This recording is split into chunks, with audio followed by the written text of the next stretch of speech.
Lalaking gipasangilan ng hold up og delivery rider ang nahulikam dihang miikyas kini ato sa pagsikop unta sa mga pulis.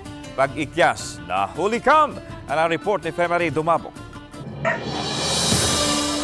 Ang gipasangilang tulisan nakuhaan og video nga bipatong sa ibabaw sa atop ug padung mobalhin sa silingang Panimay sa dihang miikyas kini sa miaging Biyernes sa gabi.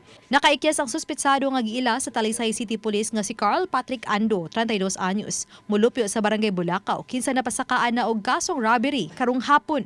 Mato di Police Lieutenant Colonel Wayne Magbanwa, hepe sa Talisay City Police, nga usa ka Jefferson Villarta, usa ka delivery rider nga nag-deliver lang unta sa gi-order nga pagkaon sa Rio de Janeiro Street, Barangay Bulacau. Pasado launa sa kadlaw nitong Biyernes ang nireklamo nga gituloy sa suspetsado. Gingong miabot ang suspetsado sa maong lugar nga nagmotorsiklo ug way tap-tap ang naong.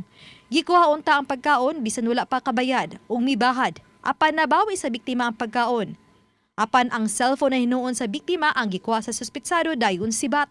Ingna ng rider niya kung musunod iapat yun. So, Gikuha sa cellphone sa rider po, kasama po cellphone gikuha.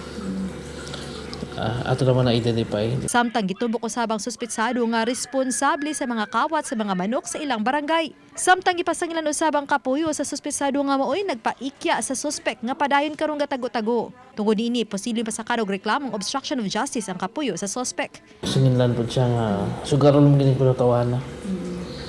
Kasin po involved in kasin po gamit po naapon ni siya mga record sa barangay. Dapat yung mga silingan nga magpakita og armas. So, ana na sa PNP yung mangitabi paagi nga madakpan ni. Obani Godfrey Rilien, Femari Dumabok.